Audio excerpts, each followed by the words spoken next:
Charlie हैरानी के साथ पूछता है, कौन सी दो टीमें मैडम जी और किसकी? वर्चस्विनी चार्ली के सवाल का जवाब देते हुए कहती है, पहली टीम कायर और कछुए की और दूसरी टीम। वर्चस्विनी बोलते बोलते रुक जाती है। चार्ली फटाक से पूछता है, दूसरी टीम किसकी मैडम जी? वर्चस्विनी चार्ली के सवाल का जवाब देते हुए कहती है, दूसरी टीम उसी के दोस्त युग और अभिमन्यु की। चार्ली हैरानी के साथ पूछता है, क्या कहा मैडम जी आपने? दूसरी टीम युग और अभिमन्यु की? हाँ चार्ली, मुझे तो लग रहा है इन लोगों ने मोहित का खून एक बहुत बड़ी प्लानिंग के साथ किया है, जिसमें इन्होंने प्लान बनाया होगा कि कायर और कछुआ उसे खूब शराब पिलाकर बंगला बुड़ा घाट पर जाने के लिए उकसाएंगे और जैसे ही वहाँ पर मोहित पहुँचा होगा, युग और अभिमन्यु ने उसे मार दिया होगा। हाँ मैडम जी, जैसा आप कह रही हैं वैसा हो सकता है। वैसा हो सकता नहीं होगा चार्ली, वैसा ही हुआ होगा। तभी तो कायर और कछुए की मोबाइल की लोकेशन 4 बजे बंगला बुड़ा घाट की बता रही है, वरना उन दोनों ने तो हमसे कहा था कि वो दोनों ठेके पर ही सो गए थे। और उस रात जब हम दोनों बंगला मुड़ा घाट पर पहुंचे थे रात में सबूत इकट्ठा करने के लिए, तो उस वक्त भी तो वहाँ पर युग हमको मिला था ना। देखा था ना हम दोनों को देखकर कैसे उसके होश उड़ गए थे, कितना घबरा गया था वो, जैसे हमसे वो कुछ छुपा रहा हो। उससे सवाल जवाब पूछकर उसकी सच्चाई उसके ही मुंह से ना उगलवा दे, इसलिए नींद आने का बहाना देकर झट से चला गया था वो वहाँ से। चार्ली वर्चस्विनी की एक एक बात से पूरी तरह सहमत होते हुए कहता है, हाँ मैडम जी, सही कह रही हैं आप तो। फिर मैं एक काम करता हूँ, इन चारों को अभी गिरफ्तार कर ले आता हूँ। ऐसी रिमांड लूंगा ना इनकी कि एक ही पल में सच उगल देंगे ये। वर्चस्विनी झट से चार्ली को मना करते हुए कहती है, नहीं चार्ली, अभी नहीं। चार्ली मुंह बनाते हुए कहता है, अभी नहीं? पर क्यों मैडम जी? क्योंकि चार्ली, हमारे पास अभी कोई ठोस सबूत नहीं है उनको गुनहगार साबित करने के लिए।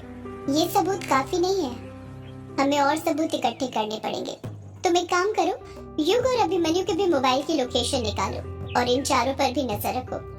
एक एक पल की नजर, समझे? एक पल के लिए भी नजर उन पर से हटनी नहीं चाहिए।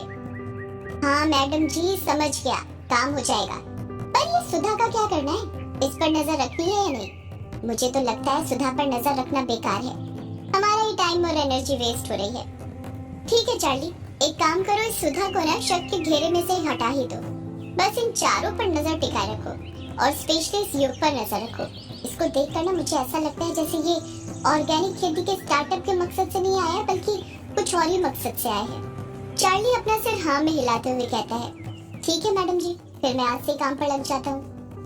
एक तरफ चार्ली युग और उसके दोस्तों पर नजर रखने के लिए मेहंदी पथार पुलिस स्टेशन से निकल चुका था, तो वहीं दूसरी तरफ युग और उसके दोस्त किश्नोई नदी को बातें करते हुए पार कर रहे थे। युग ने अपने दोस्तों को वो सब कुछ बता दिया था जो बातें यामिनी ने युग को रात में यक्षिणी के बारे में बताई थी। सारी बातें सुनने के बाद अभिमन्यु किश्नोई नदी पार करते हुए युग से पूछता है, तो मतलब उस भक्षानर ने कामेश्वरी यक्षिणी को द्वापर युग के अंत में पृथ्वी पर बुलाया था? युग अभिमन्यु की बात से सहमत होते हुए कहता है, हाँ यार, कितनी बार बताऊं, पापा की किताब का जो ड्राफ्ट मिला था उसमें भी तो मेरे पापा ने वही लिखा हुआ था कि भक्षानर ने ही कामेश्वरी यक्षिणी को बुलाया था, तो अब ये बात कंफर्म हो चुकी है। अभिमन्यु कुछ सोचते हुए कहता है, पर यार तुमने एक बात नोटिस करी कि तुम्हें नहीं लगता कुछ ज्यादा ही वक्त हो गया यक्षिणी को पृथ्वी लोक पर आए हुए? सोचो यार, वो द्वापर युग के अंत से इस पृथ्वी लोक पर ही है। उसे कितना खतरनाक अभिशाप मिला होगा कि जिसके कारण वो हमारे ही लोक पर रुक गई है। कछुआ मजाक करते हुए कहता है, हाँ यार, जादू भी। वो कोई मिल गया मूवी में 1 साल बाद चला गया था, उस हिसाब से तो यक्षिणी को भी चले जाना चाहिए। कायर कछुए को टोकते हुए कहता है, वो जादू एलियन था बेटा, और ये यक्षिणी है। यक्षिणी, इसके पास उस जादू से भी कई लाख गुना शक्ति है, तभी तो वो इतने सालों तक हमारी पृथ्वी पर जिंदा रह पा रही है। कछुआ अपना मुंह फाड़ते हुए कहता है, वो खाती क्या होगी यार हमारे लोग पर? अभिमन्यु झट से जवाब देता है, वो मर्दों का दिल खाती है और उनके शरीर का खून पीती है। देखा नहीं, तभी तो हर शिकार का दिल और उसके शरीर का खून गायब होता है। अभिमन्यु की बात सुनकर कायर डर जाता है और गहरा घूंट गले से नीचे उतारने लग जाता है, जो उसके गले में ही अटक गया था। अभिमन्यु अपनी बात को आगे जारी रखते हुए कहता है, आखिर ऐसा क्या हुआ होगा यार, जिसे एक देवी की तरह पूजा जाता था वो डायन बन गई? उसके साथ ऐसा क्या हुआ था जिसे उसने डायन बनने पर मजबूर कर दिया? युग जवाब देता है, यही तो कहानी है बेटा, एक देवी के डायन बनने की, जिसके बारे में हमें पता लगाना है। युग और उसके दोस्त आगे ही बढ़ रहे थे, तभी कायर कछुए से पूछता है, वैसे कछुए तूने बताया नहीं, ये गांव में मीटिंग के सिलसिले में बुलाई गई है, फिर से कोई लड़की किसी दूसरे समाज वाले के साथ भाग गई क्या? कछुआ कायर की बात से डिसएग्री होते हुए कहता है, नहीं यार, वो वांगला त्योहार आ रहा है ना, उसी सिलसिले में बुलाई गई है कि इस साल वांगला त्योहार मनाना है या नहीं मनाना है। युग अजीब सा मुंह बनाते हुए पूछता है, ये वांगला त्योहार क्या होता है? अभिमन्यु फटाक से जवाब देता है, अरे तुझे वांगला त्योहार नहीं पता? कैसे पता होगा, तू मेघालय में ज्यादा थोड़ी रहा है। मैं बताता हूँ, ये जो वांगला त्योहार होता है गारो जनजातियों का सबसे बड़ा पारंपरिक त्योहार होता है, जो कि भगवान सूर्य नारायण को समर्पित होता है और फसल की कटाई के लिए बनाया जाता है। ये 2 दिवसीय त्योहार होता है। पहले दिन को रागुला और दूसरे दिन को काकट के नाम से जानते हैं। ये त्योहार शरद ऋतु के अंत में हर कटाई के समय मनाया जाता है।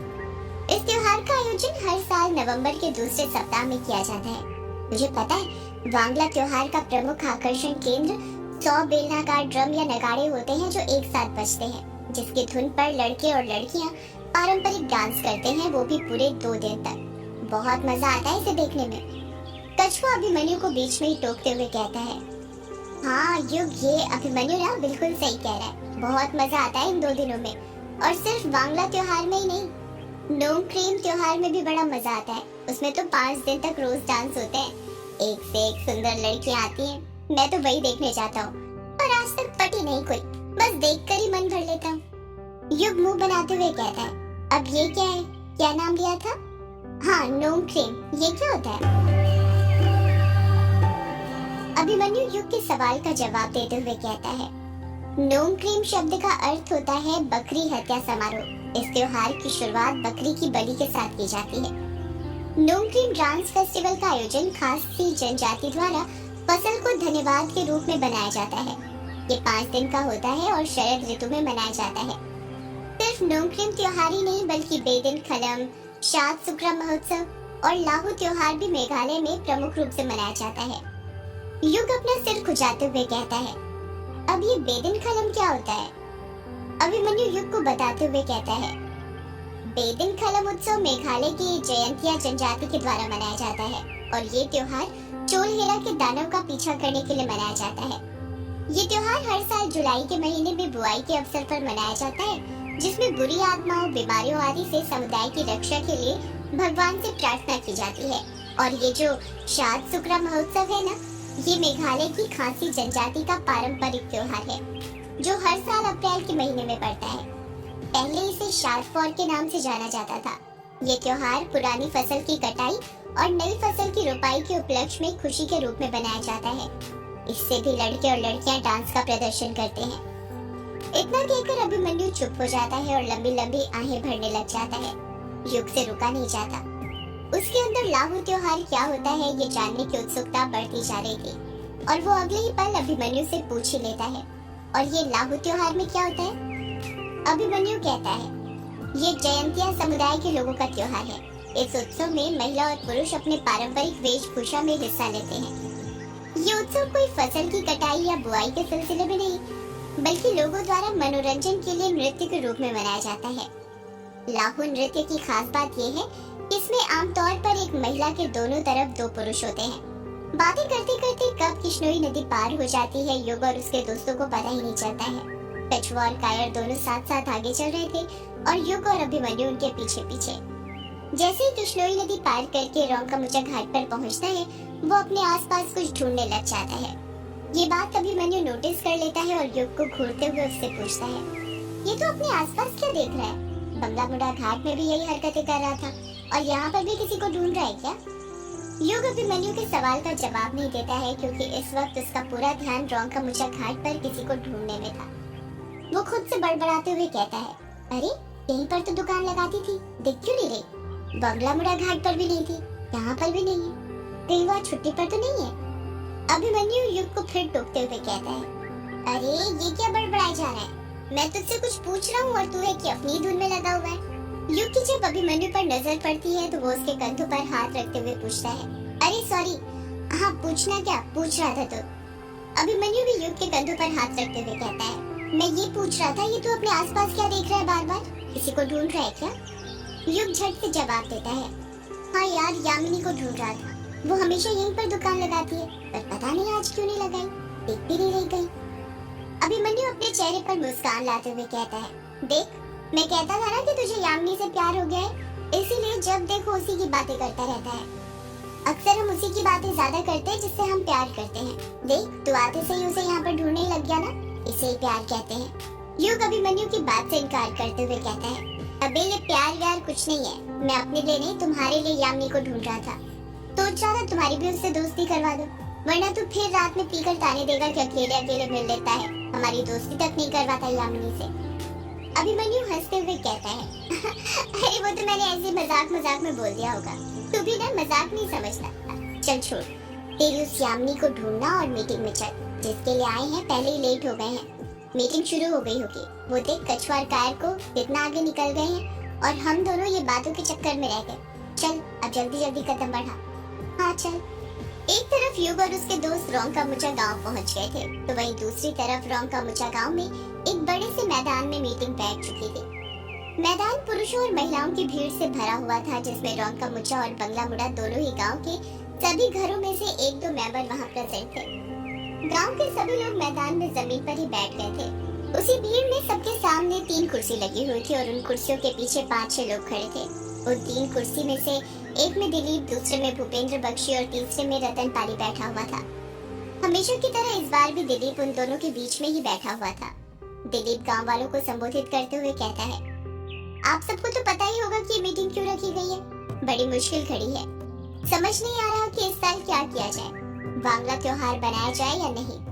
भूपेंद्र बख्शी बीच में दिलीप को टोकते हुए कहता है, इसमें सोचना क्या है दिलीप जी, हमारे प्रिय मित्र रतन पाली ने अपना जवान बेटा खोया है और इस शोक के समय में कोई सा त्योहार मनाना शोभा नहीं देगा। ऊपर बेचारे मासूम मोहित की आत्मा क्या सोचेगी अभी हमारे बारे में, यही कि अभी उसे गुजरे हुए 3-4 दिन नहीं हुए और उसके गांव वाले त्योहार बना रहे हैं, डांस कर रहे हैं। रतन पाली जो कि भूपेंद्र बख्शी के बगल में सड़ा हुआ मुंह बनाकर बैठा हुआ था, कुछ नहीं बोल रहा था, चुपचाप सब कुछ सुन रहा था। वो तो इस मीटिंग में आना भी नहीं चाहता था, पर मजबूरी के कारण आना पड़ा था। वो और भूपेंद्र बख्शी नहीं चाहते थे कि इस साल बांग्ला त्योहार गांव में मनाया जाए। रतन पाली की सूजी हुई आंखें देखकर साफ समझ आ रहा था कि रात भर धनिया के साथ कसरत करने के कारण वो ढंग से सो नहीं पाया था। भूपेंद्र बख्शी अपनी बात को आगे जारी रखते हुए कहता है, तो दिलीप जी, मुझे और रतन को भी यही लगता है कि इस साल बांग्ला का त्योहार नहीं मनाना चाहिए। क्यों रतन, है ना? रतन पाली बोलता कुछ नहीं, बस हाँ में अपना सिर हिला देता है। भूपेंद्र बख्शी खुश होते हुए धीरे से कहता है, तो ठीक है, फिर मैं फैसला सुना देता हूँ कि इस साल बांग्ला त्योहार गांव में नहीं बनाया जाएगा। सदियों से है पुरानी ये है यक्षिणी की कहानी।